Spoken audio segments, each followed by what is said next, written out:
Next up is something I think you're also going to really like, which is GarageBand for iPad. GarageBand for iPad is remarkable. It's got touch instruments. You can plug in a guitar and play real instruments if you want, but it's got touch instruments that I think are going to be a huge hit with our users. Guitar amps and effects, 8-track recording and mixing, over 250 loops you can add to your songs.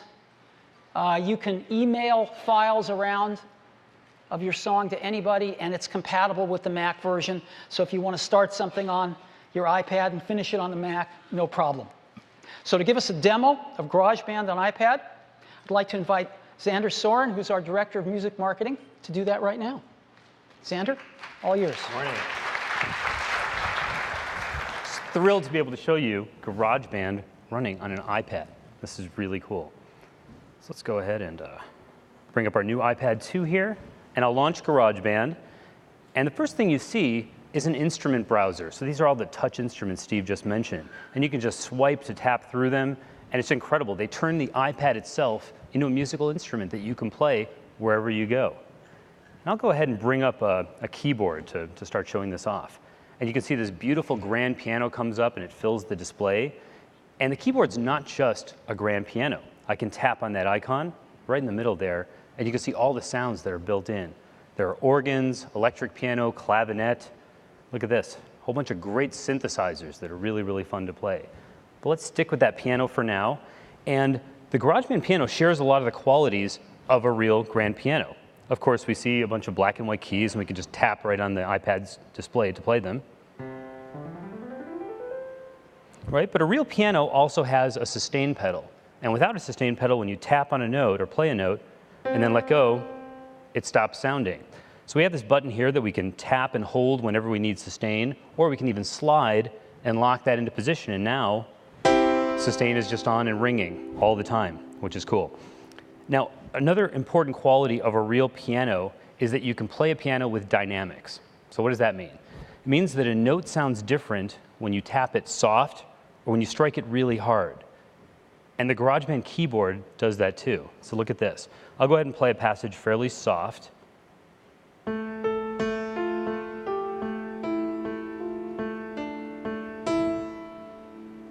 Or I can strike it hard. And you can hear the difference. So how do we do that? Well, iPad has an accelerometer built in, and we use that to measure the force that my finger strikes the display. So GarageBand knows if I tap something really soft or really hard. And we use that throughout the app, and that lets us create these instruments that are incredibly expressive and fun to play. Now, we're only seeing some of the keys available to us because this is just a window into a much larger, full-range piano. And we can move up and down the registers of that piano with these octave switches on the left side of the screen. So if I tap it down a couple times to -2, there's how we play a lower note. And I can show this off by playing the same 3 notes, and we'll tap up through the octaves. Right? So no problem accessing all the notes on this piano. Now, as I mentioned before, it's not just a piano. Some great sounds here, and let's bring up the classic rock organ. First thing you'll see is that the look and the personality and the controls completely change to match a real B3 organ. And I can just go ahead and play that. Right? And then you would expect the controls that you would have on a real organ. Things like these drawbars that affect the tone. So as I play a chord, I can move these. And see that rotating speaker at the top? I can even speed up the speaker. Right?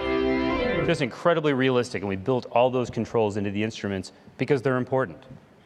So we'll check out one more sound here on the keyboard, and we'll go to our synthesizers. And let's bring up 50 Sci-Fi. Now this will show something that you can do on the GarageBand virtual keyboard that you can't even play on a real physical keyboard. So we're really taking advantage of the unique things you can do with software here. Now this one is set up in a way that when I tap a key and I slide my finger up and down the rest of the keys, it's going to glide between the notes. It won't play the individual notes. And we've added a blue dot that's going to follow my finger so you can see exactly what I'm doing. So I can tap a note and slide the note up. All right, you play stuff like that. Pretty cool, huh? So as I slide my finger up that key, you probably notice that we can introduce additional expression like vibrato, and this will explain why this synth is called 50s sci-fi.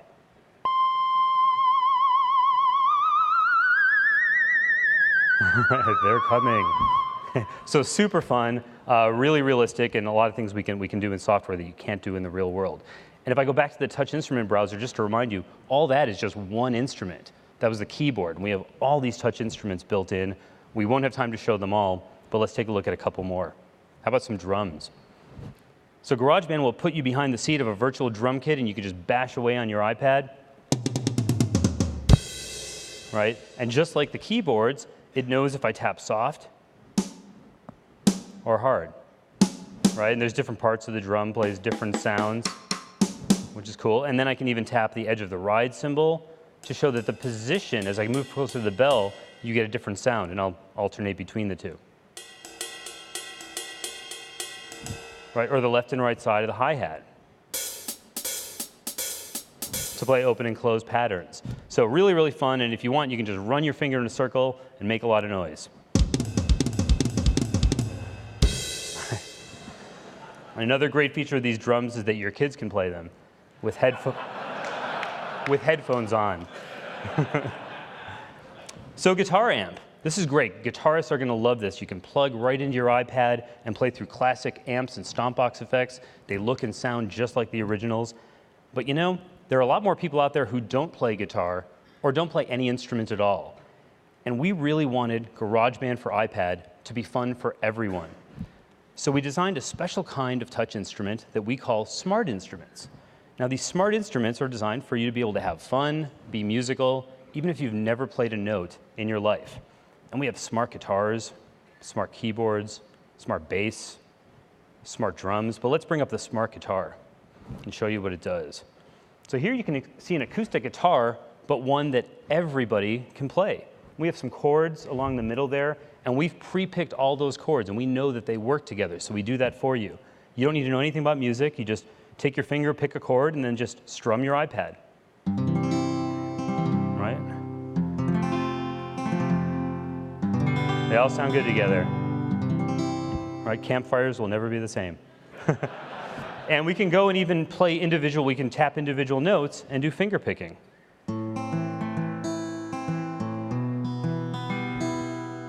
Right, so super fun. And here's a little trick I like to show is that you can lay your hand across all the strings, and that dampens the guitar strings. So just the realism and expression in these instruments are so much fun, yet incredibly easy to play. Now, if we want to be even a little bit easier and have GarageBand do the finger picking or the strumming for me, a lot of these smart instruments have this autoplay dial, and I can just go ahead and dial up a pattern. The strings fade away. Now I have these big bars, so the only decision I make is which chord do I want to play. And look what happens with one touch of a finger when I tap on one of these chords. Just choose any chord. Isn't that cool? I just tap again, and it's that simple to play parts. So in a lot of ways, these smart instruments, they're kind of like musical training wheels. They make it so you really can't play a bad note. Now, the next thing is recording. Let's say we have an idea and we want to capture it so we can hear it later. Recording in GarageBand for iPad is incredibly simple. You can see right at the top of the screen that bright red button. That's in every touch instrument. So all we have to do is tap on it. We'll get a count in. I'll just play the part again.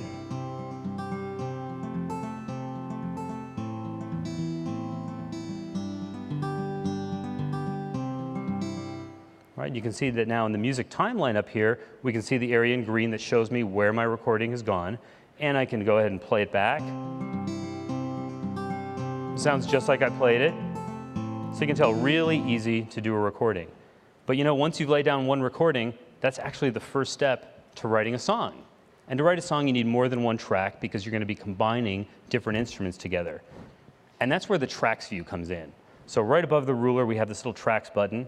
And when I tap on it, the instrument rotates out of the way, and that brings up the canvas. And this is where I work on my song and the arrangement. So the controls at the top never change. Those are exactly the same. I don't have to relearn anything. You can just rewind, show you that that part is still there. The difference is that I see this region, and I can just tap on that region. I can do things like trim it, come up with the exact length I want. I mean, this is incredible because I'm touching right on the building blocks of my song and building the song as I go along. So GarageBand for iPad supports up to 8 tracks. And let's put that into perspective for a second. Back when the Beatles recorded Sgt. Pepper, the most advanced technology of the day was a 4-track tape recorder. And it weighed 300 pounds and was the size of a washing machine. So now today, people are going to have super fun with up to 8 tracks on an iPad that's just this light and thin. It's really, really just incredible. Let's go up and bring up a demo song. I'll tap on My Songs. And we want to show you what this looks like when you have a bunch of tracks in place and the screen is kind of filled in. And this one uses a whole bunch of our touch instruments. We've got drums and bass and keyboards, a couple guitar amps. And I can swipe back and forth to just scroll through my song. If I want to see the entire song at a glance, I just pinch to zoom out, and there it is. If I want to see any details, I just pinch to zoom in and get as close as I want. Or I can, of course, go ahead and rewind and hit play.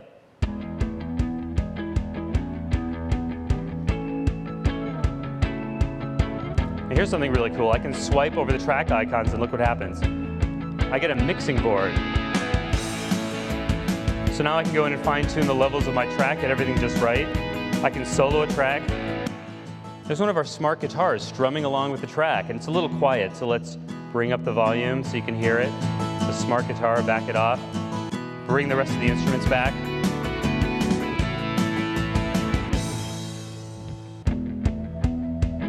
Really cool. Okay, so when you make any changes like that, if I ever go back and I tap on My Songs, it's going to auto-save for me, make sure that all the changes are saved. And now I have a couple options to share that song with my friends.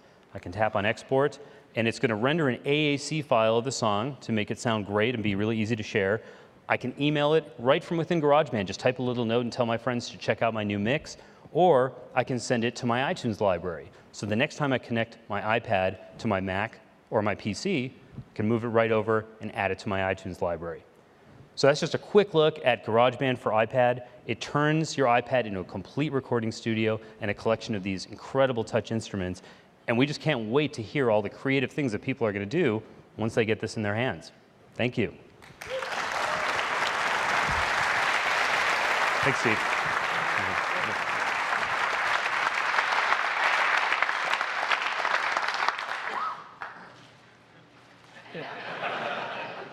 I'm blown away with this stuff. Playing your own instruments or using the smart instruments, anyone can make music now in something that's this thick and weighs 1.3 pounds. It's unbelievable. So, GarageBand for iPad. Great set of features. Again, this is no toy. This is something that you can really use for real work.